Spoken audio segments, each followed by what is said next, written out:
If you like audiobooks or audio shows, check out a free trial of Audible. Just click the link in the description.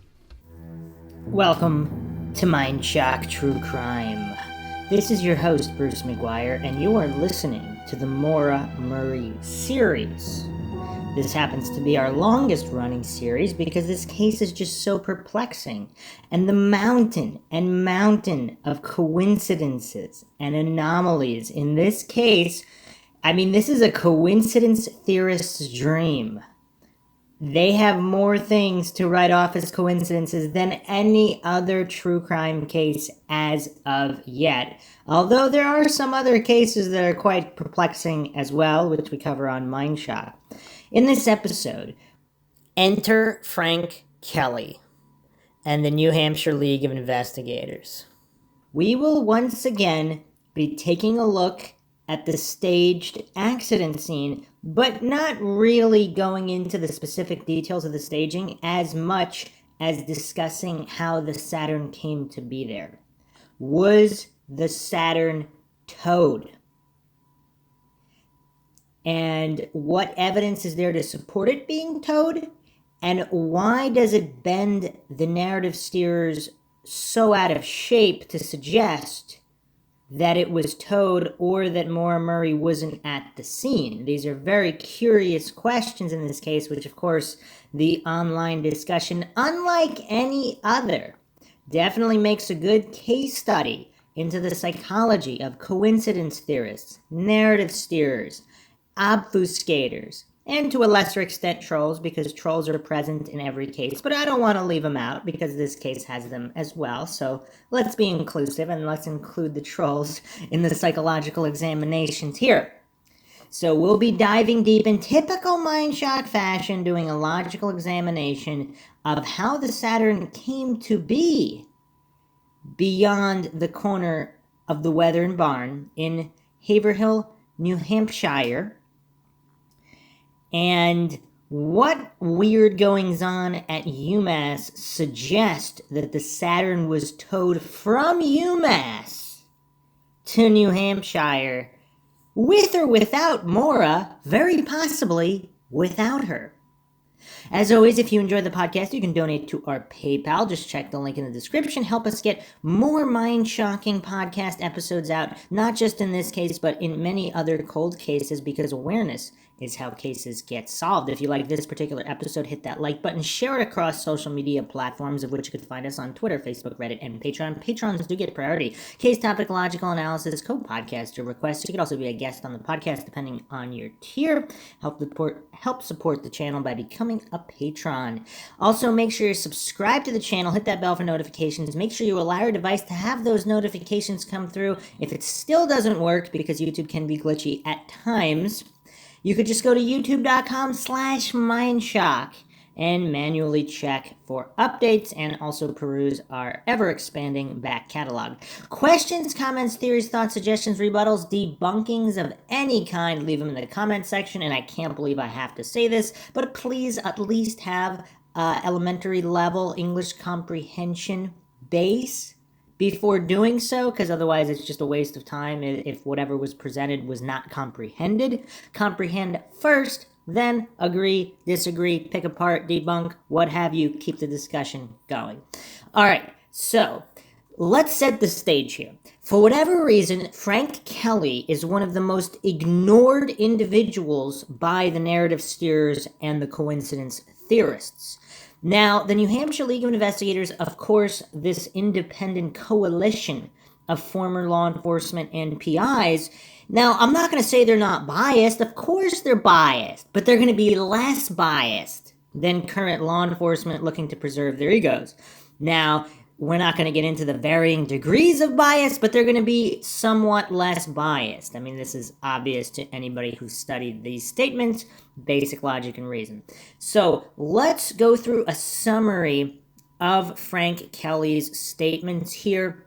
He was active online as Weeper between 2005-2009. Again, his earlier statements in 2005, before the steer got out of control, before the steerers and obfuscators were scrambling to create Oxygen series for the sole purpose of putting police conspiracies to bed, as Art Roderick clearly put it. So not finding the truth, not solving the case, simply dispelling theories they're uncomfortable with. So that was the only purpose of the Oxygen series. Some could argue to get farther from the truth, and this is, of course, very obvious in many ways. So again, the statements closer to 2004, so around 2005, they're very interesting because, again, this is before the steer, before a lot of the obfuscation. Of course, there was still some, but it's interesting to see how the narrative was spun over time. And of course, we have some very active online steers in the past couple years, that are desperately and obviously trying to keep people away from logical, neutral examination to find the truth. So Kelly was one of a group of detectives for the Moore-Murray PI Task Force team, the New Hampshire League of Investigators, formed in 2005. So between them, they had roughly 150 years of experience in criminal investigation. So again, we have narrative steerers online. There's a lot of goofballs coming out of the woodwork. There's one particular goofball that posts just about every day. The obfuscation, the steering, so obvious. People who follow the case online know who this individual is. And just know either they're playing stupid or there's just not even a children's level mental capacity here. Now, again, we're stacking that against 150 years of experience in criminal investigation. Again, I don't want to use that as an appeal to authority logical fallacy. It's just to set the stage. It's not part of the argument directly to say who's wrong or who's right. It's simply to set the stage. Frank Kelly and these PIs had direct access to the Saturn. Again, unlike some of these steers and obfuscators online. So John Healy, of course, was part of this group, and they were court-certified specialties. So this was defense, missing person, homicide investigation, accident reconstruction. Let me repeat that one again for all the goofballs out there. Accident reconstruction. So these are court-certified specialists. Okay? For whatever reason, the steers and the obfuscators desperately want to discredit their findings of the accident scene being staged, of the Saturn not hitting a tree, and actually hitting a tow hitch, which we will be examining. Search and rescue, statement and body language analysis. So this group supposedly not influenced by the Murray family, and apparently there were some issues in communication with the Murray family, etc. But anyway, as far as officials, I mean, these were acting in a non-official capacity, but former law enforcement officials, PIs, court-certified specialists, these individuals are among the most qualified and least biased. Again, I'm not going to say they're not biased. They do have at the time, they had active connections to law enforcement. So they may not have investigated with 100% zero bias.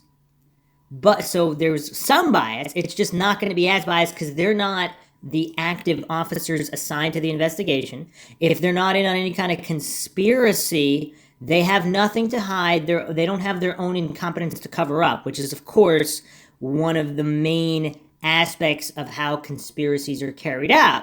So the conspiracy deniers, those that believe that humans cannot be fallible, cannot be corrupt, that human psychology does not exist, and humans do not protect their ego. So these goofy individuals that, of course, circle this case like moths to a flame, but they found some curious things. Again, I'll reiterate here for Karen McNamara, she was told that she couldn't have seen an SUV because it was out of commission.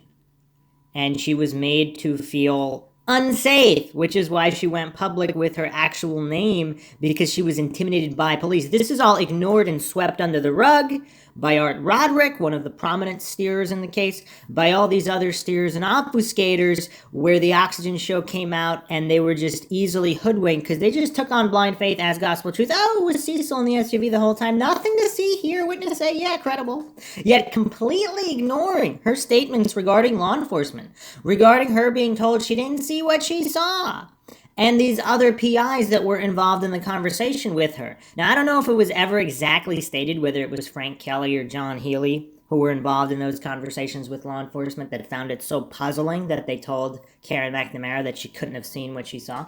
But regardless, let's continue the explanation here. So the task force aided the state in anything relevant discovered by the team, and the team would surrender it to the state. So the team never asked the state, nor did it want any information the state had collected. Professionally and legally to do so would constitute interference with an active investigation, which is a felony.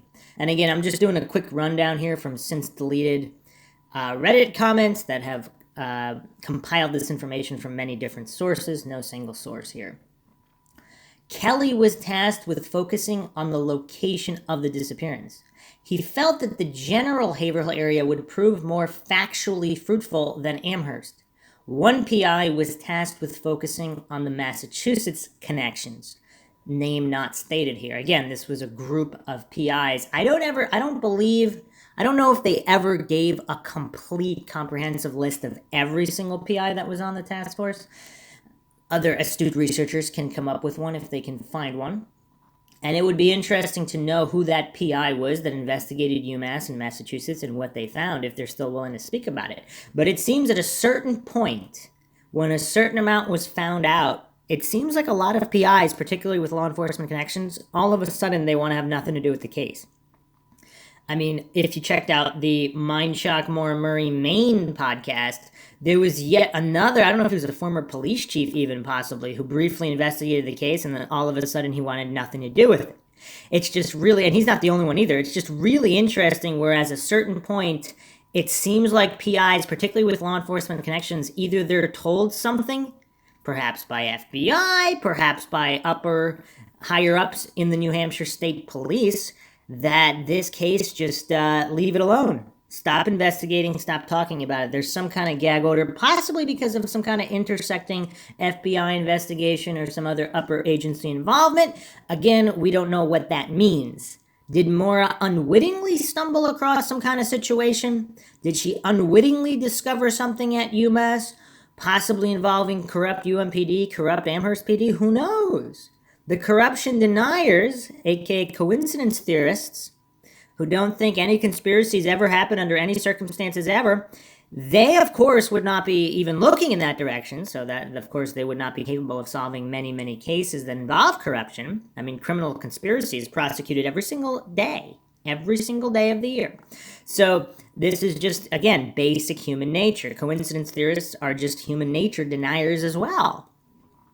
So we don't know what the issue is, but there just seems to be not a lot of people, other than John Smith. Is he the only one brave enough to continue discussing the case beyond 2021 and beyond, all these years?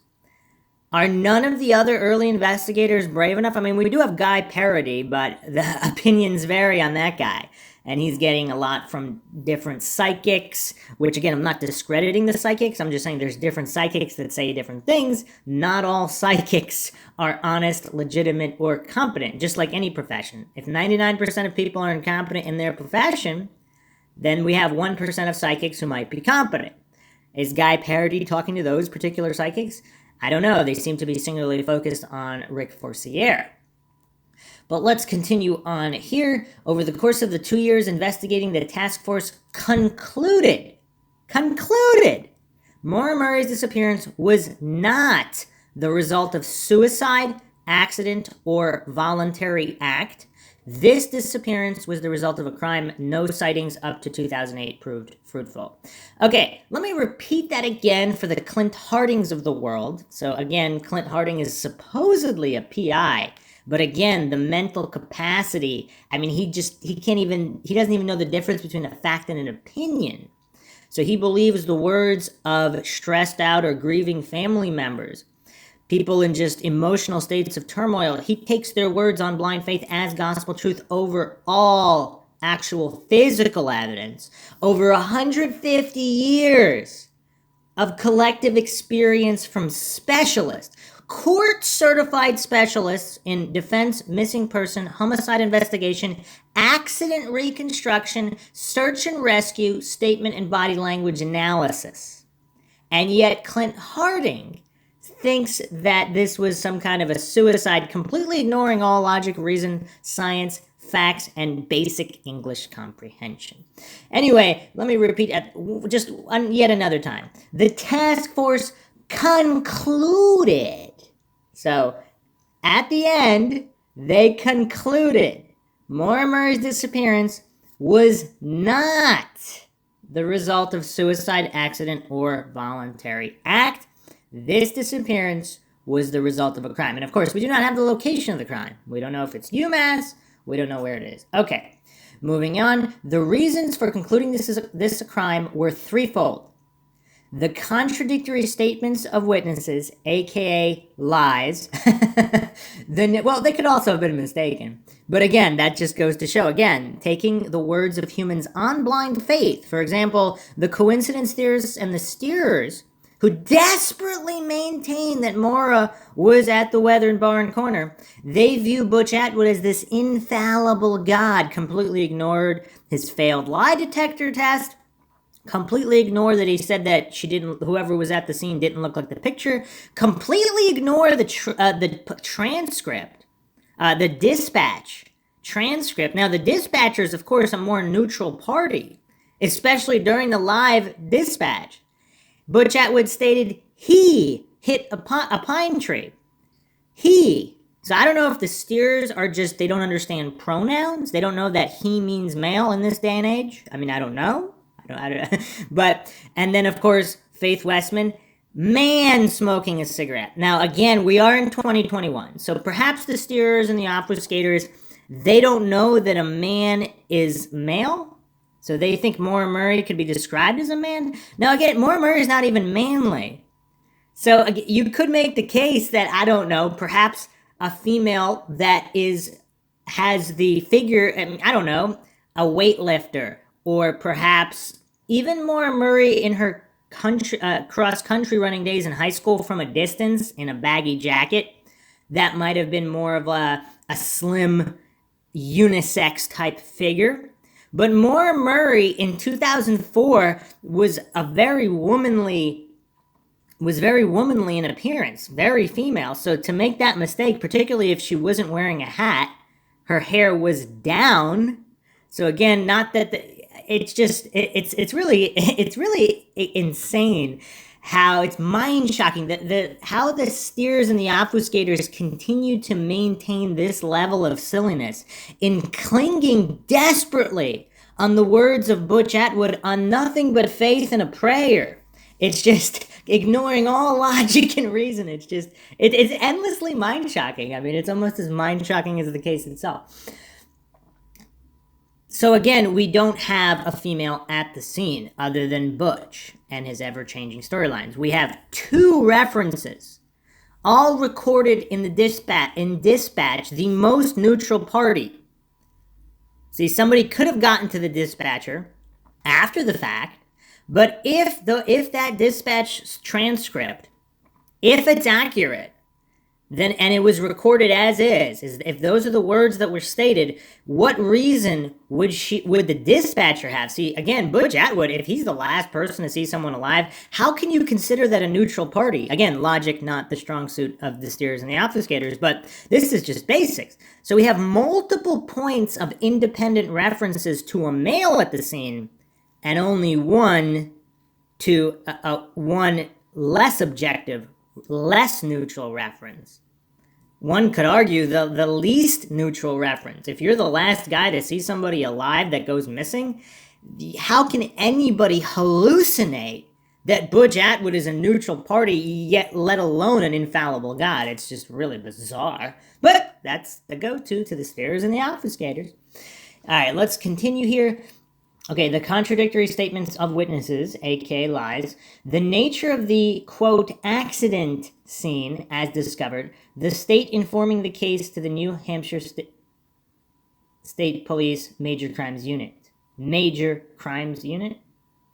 So no evidence of a crime being committed, but this case is going New Hampshire State Police Major Crimes Unit. All right. It remains very unclear what transpired in Maura Murray's life from approximately 4 to 8 p.m. the evening of February 9th, 2004.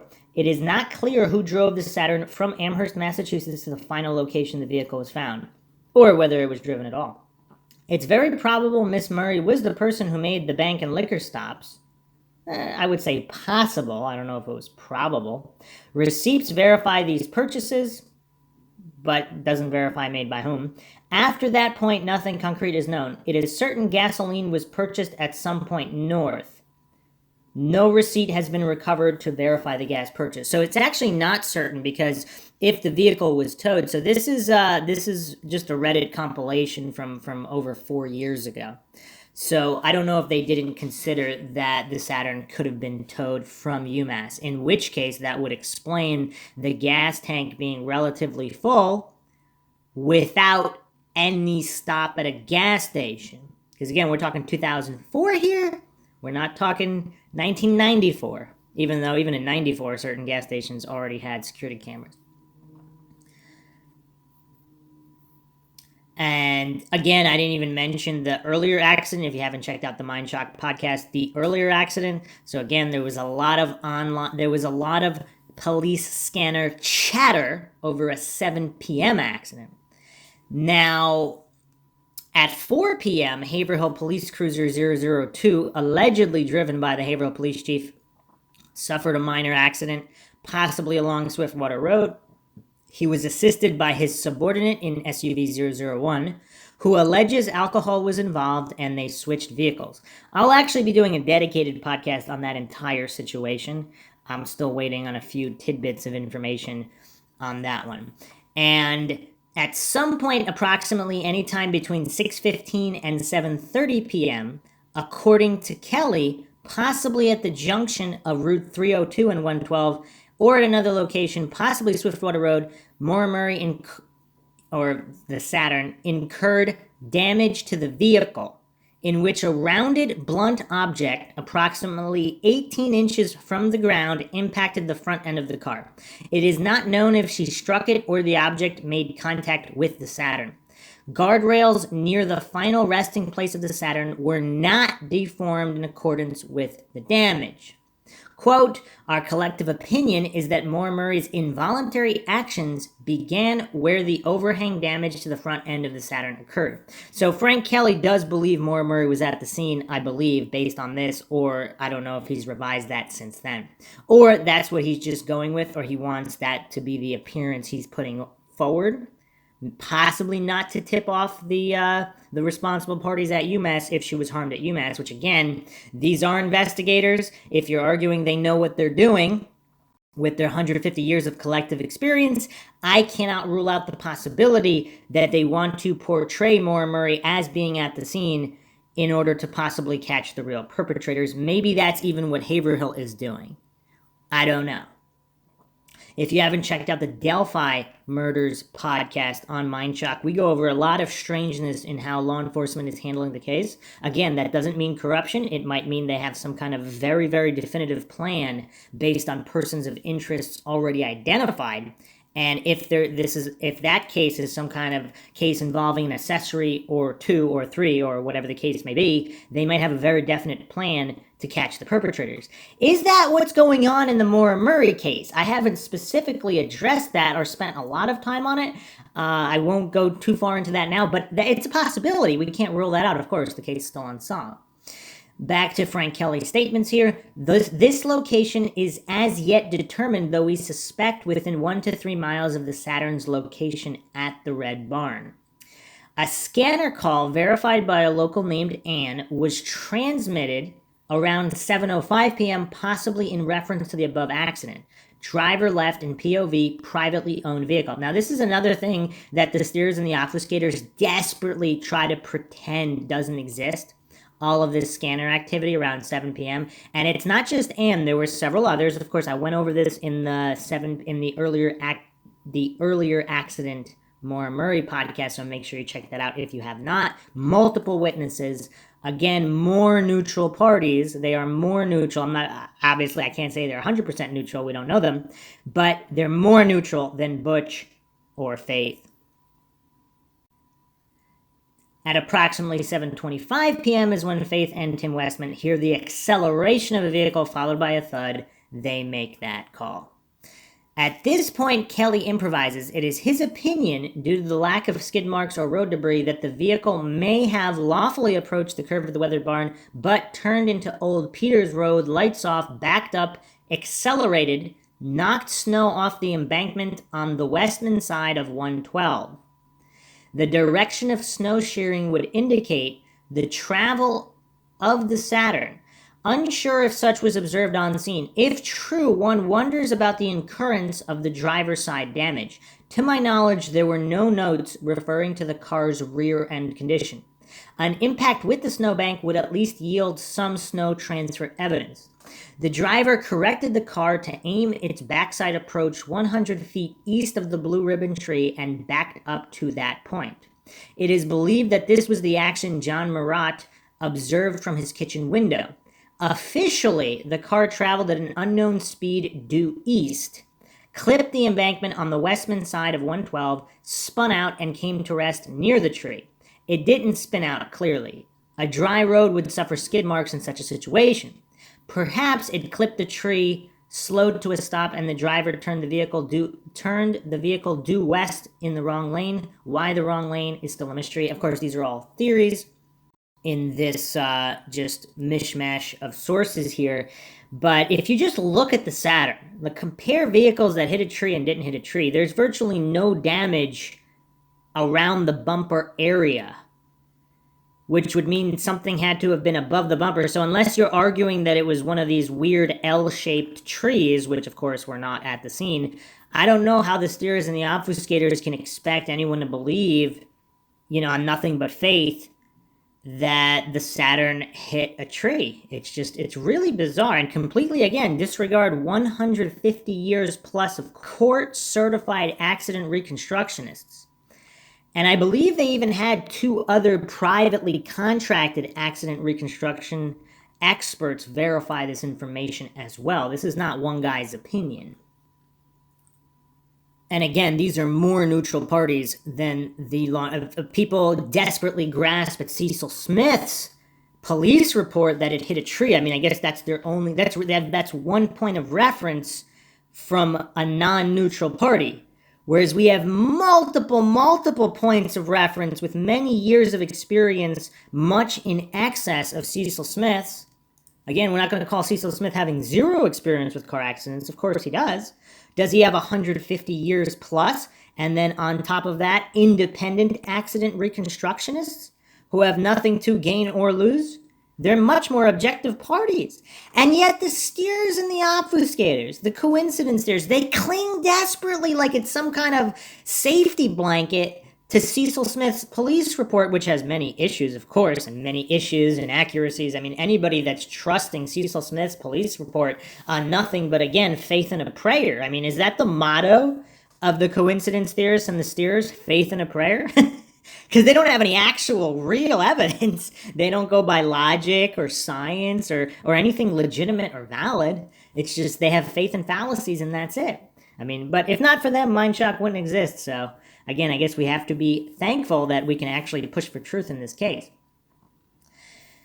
Kelly believed the Saturn was planted there near federal territory to mess with jurisdiction rights in a premeditated manner. Now let's expand on that.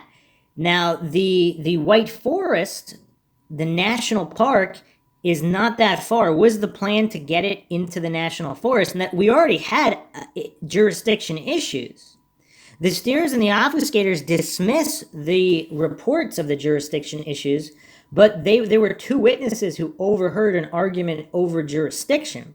Then again, the steers and the obfuscators and the coincidence theorists, they pretend that there was no denial of John Monahan, state trooper, on the scene.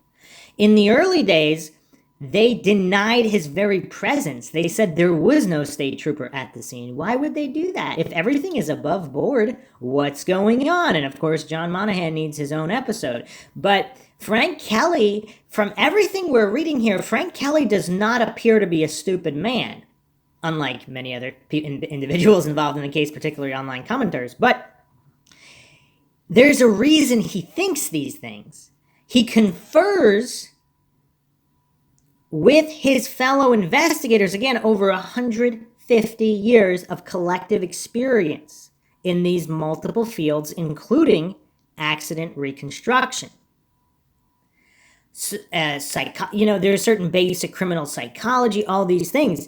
If there was no White Mountains National Forest there, that would be a point away from the staging theory, the jurisdiction theory.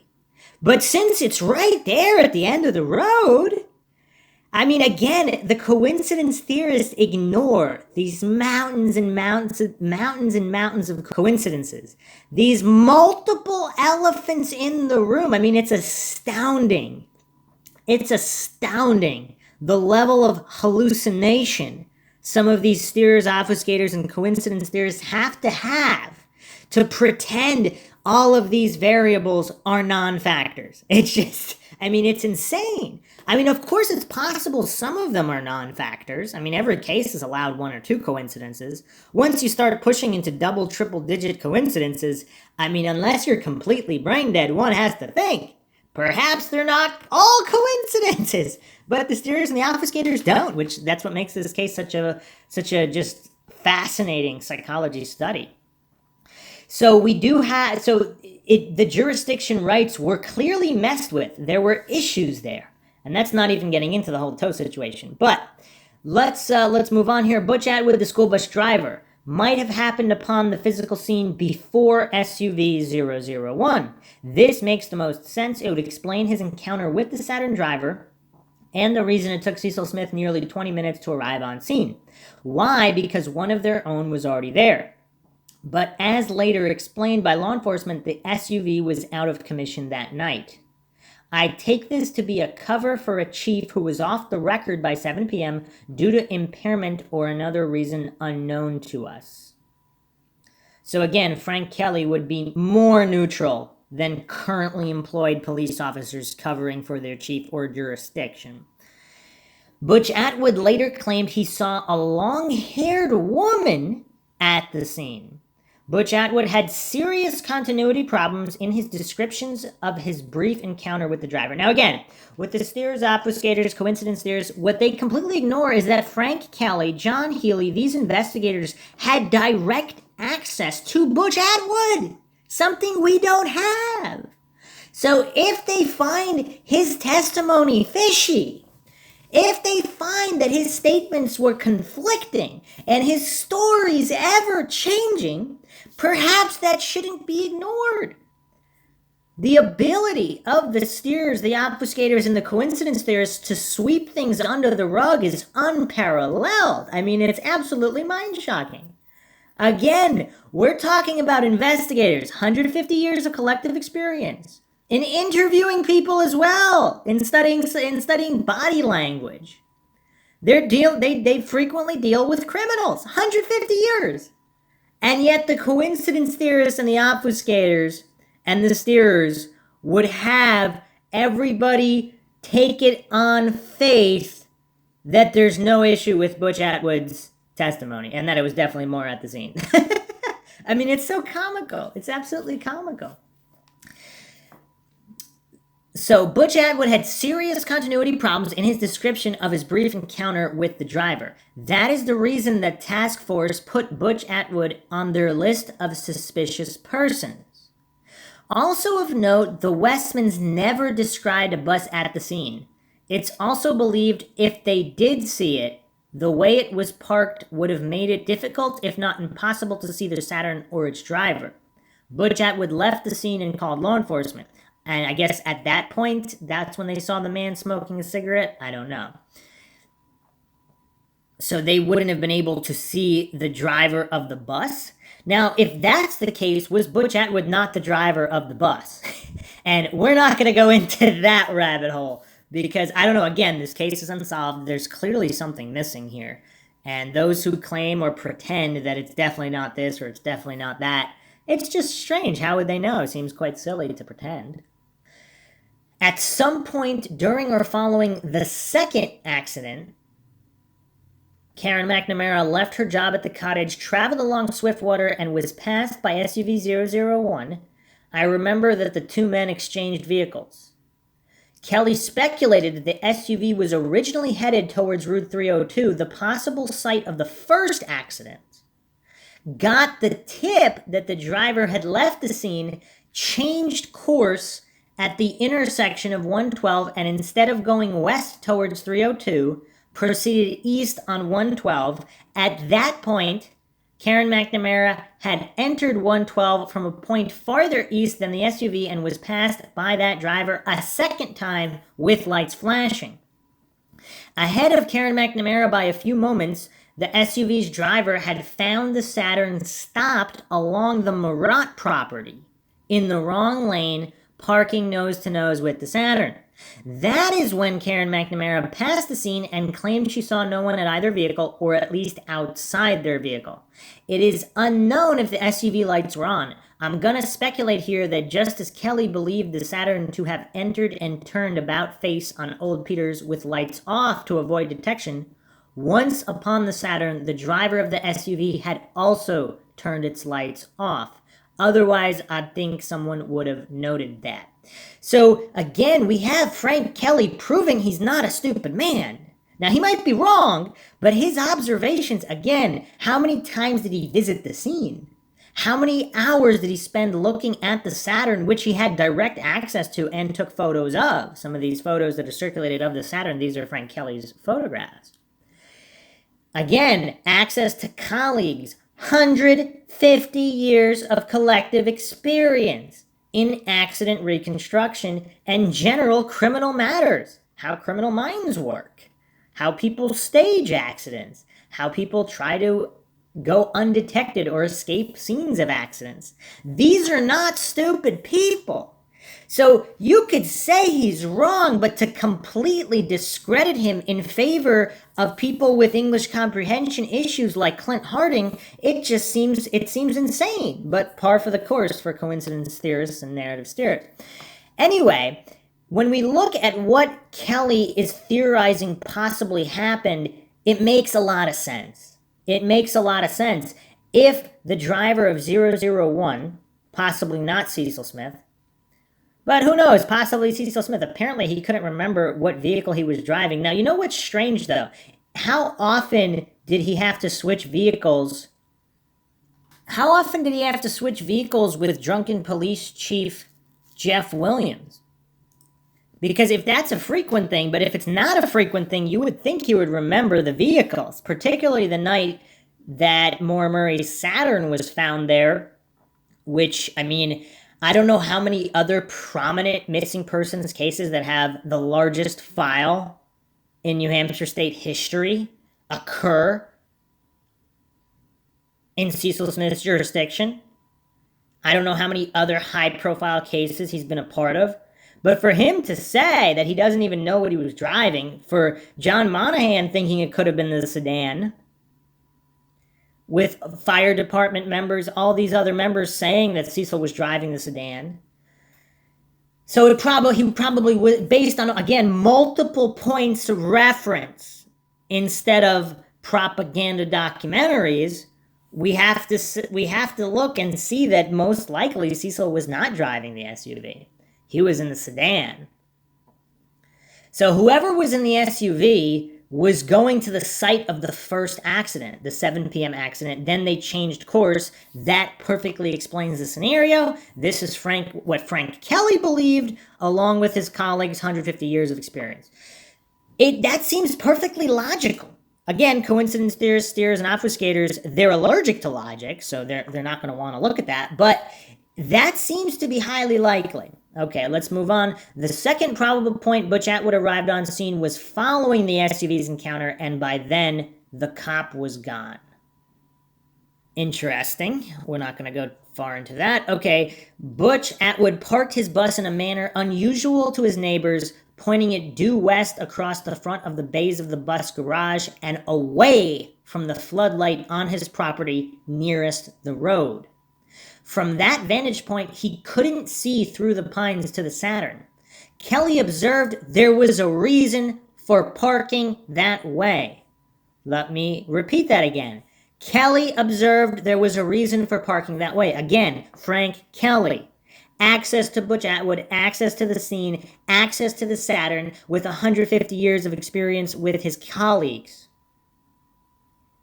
So maybe steerers, obfuscators, they're going to say that they're going to dismiss everything Frank Kelly says and say, oh, that's just another coincidence that Butch Atwood parked away. He never actually parked any other time except on that night. I mean, again, the coincidence stack is so high. It's just mind-shocking. He thinks that Butch Atwood was worried. So there are 3 buildings, the residence, the bus bays, and a workshop garage business office with the floodlight on the roof. There's no light atop the bay, interestingly. Was he hiding something or someone?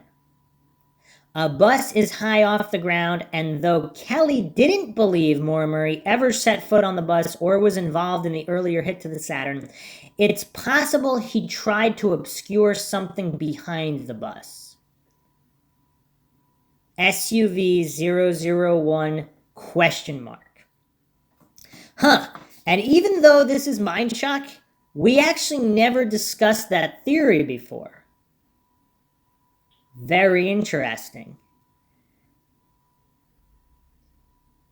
Very, very interesting. So Butch Atwood, apparently, again, local rumors state that Butch Atwood was friends with Cecil Smith. His mother volunteered for the police department. He most likely was familiar, if not friends, with other officers. Did he feel intimidated to the point where he had to hide a drunk Jeff Williams and that vehicle? Or maybe not. Maybe not. Perhaps Williams was elsewhere. Perhaps Williams was not the driver of 001. Perhaps there was some kind of evidence on 001. And Butch Atwood was intimidated into hiding SUV 001 on his property, and that's why he parked the bus that way, and his statements are so conflicting. So Kelly believed it was possible Butch Atwood was monitoring police activity with a scanner from his enclosed porch, but this is pure speculation. It's impossible to believe that Butch Atwood, still believed to be in the bus for most of a long time, according to neighbors, could have missed a car picking up Maura Murray or whomever drove the Saturn, or that driver walking under the floodlight to points due east. Another point here, though, if this was a law enforcement impersonator, now again, I went over those issues as well. If you haven't checked out the police impersonator Mindshock Maura Murray episode, check that out. There was actual other police impersonator issues in the area, not to mention an individual who was actually arrested for impersonating a police officer in that area. Yet another coincidence to add to the stack. It's just mind-boggling the amount of coincidences in that area. Now, was Butch Atwood friends with this person, or did this person either have a gun or somehow otherwise intimidating Butch Atwood into helping him? Is it possible that a police impersonator did something to Maura Murray, if she was at the scene, or the driver? Wow, that would be quite a tangled web. If Maura Murray was harmed at UMass, never left UMass, someone else drove the Saturn up, either by tow or otherwise, that vehicle got into an accident with either a drunk Jeff Williams or a police impersonator. So Maura Murray's already harmed at UMass by other parties, and this party either complicit to that scheme or just someone paid off to dump a Saturn and doesn't know anything that happened to Maura Murray. This individual, male or female or one of each, they're harmed by corrupt Haverhill PD, and Butch Atwood is intimidated into helping them cover that up. Would that explain everything we see here? And if that police impersonator has some kind of connections to law enforcement that they didn't want to blow the whistle on it, and is there also some kind of overlapping FBI issue? Wow, that is quite a tangled web, is it not? But would it explain everything? I don't know. The astute Mindshock listeners can chime in on that theory.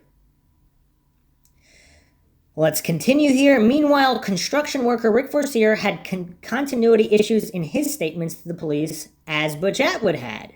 To this day, it's unclear if Rick Forcier was at his trailer watching TV while the scene unfolded just yards down Route 112, or was in fact en route from a drywall job in Franconia that Monday night. I don't know about you, but Mondays generally are not good TV nights. Well, unless Feetball was on. Possible.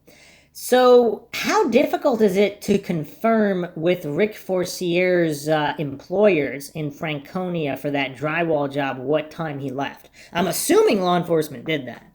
Either way, if Rick Forcier, I mean, this is a small area, if Rick Forcier was friendly or with other individuals, or somehow knew the police impersonator, or other police enforcement individuals, and was also part of the intimidation, depending on when the intimidation started, that would explain conflicting statements, because there's pre-intimidation, post-intimidation statements to cover whatever up. Again, I'm not claiming to know anything. This is Mindshock. The only thing we know for sure is that we don't know anything for sure.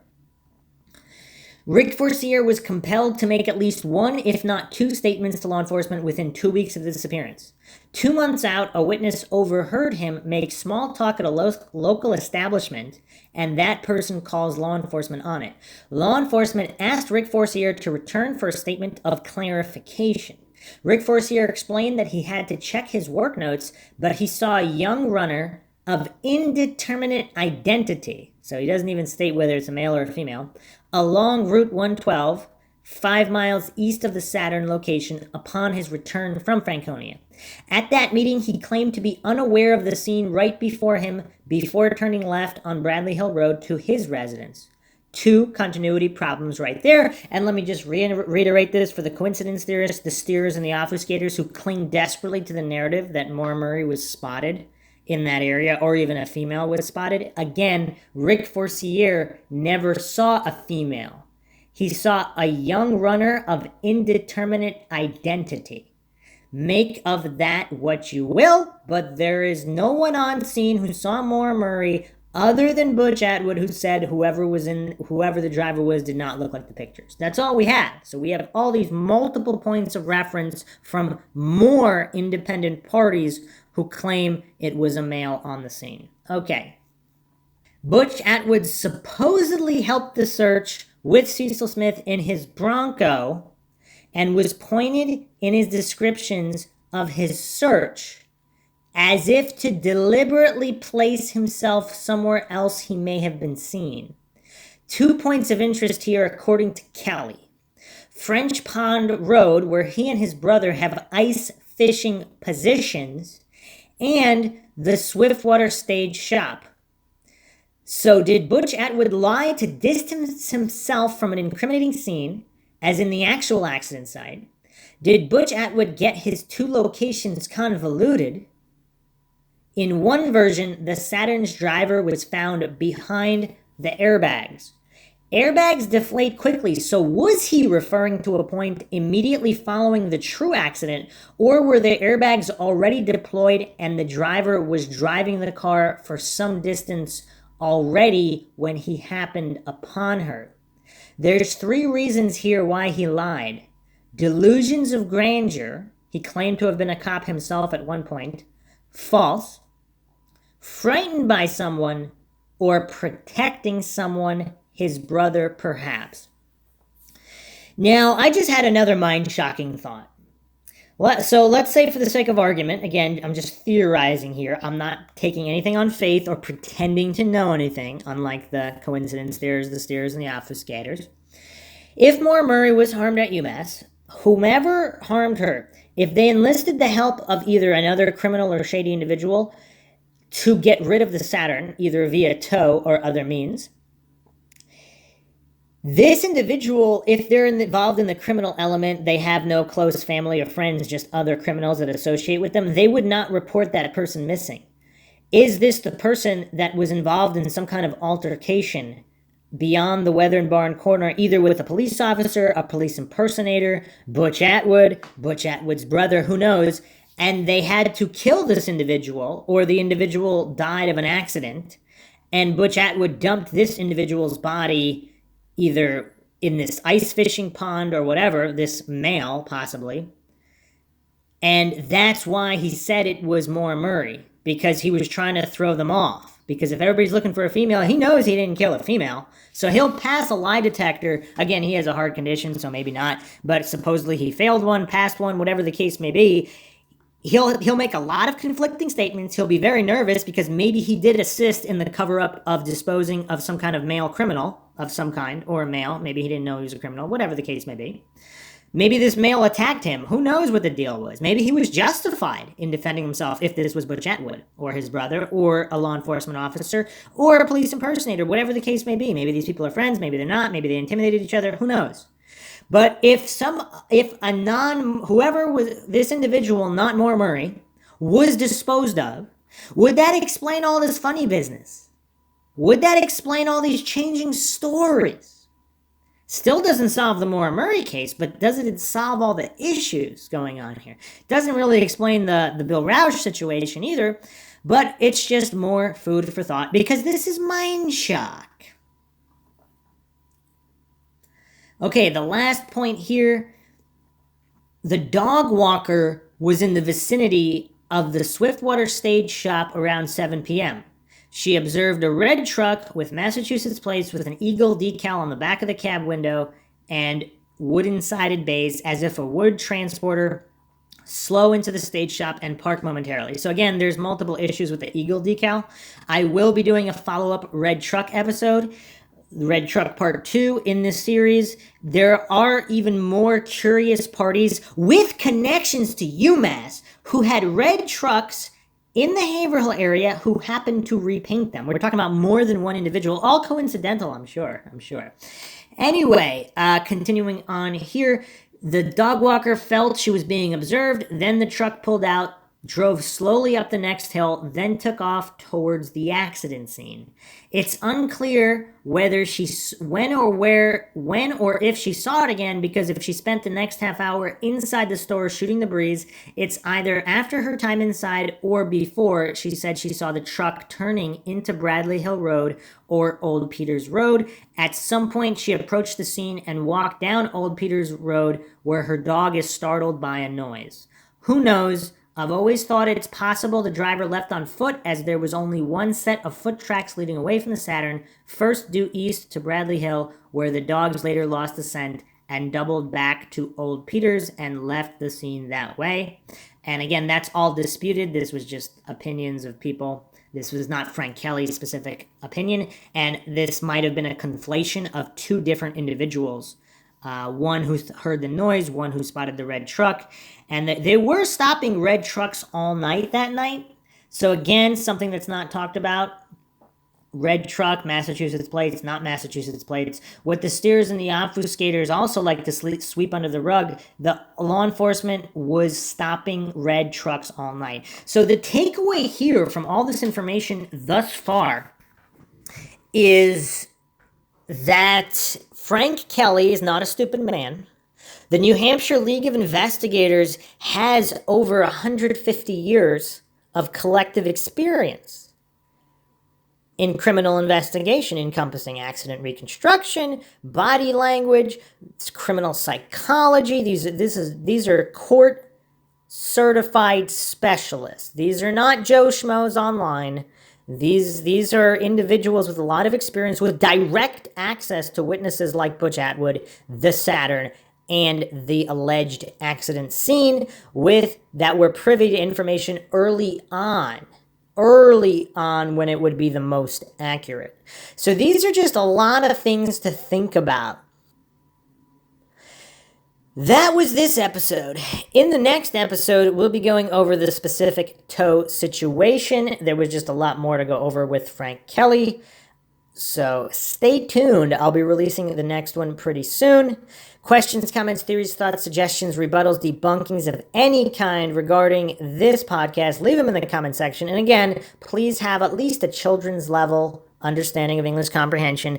Otherwise, it's just the pollution of the comment section, and I'm sure that's what the steerers and the obfuscators want, to prevent actual, meaningful, logical discussion to move the case forward. So just be mindful of that.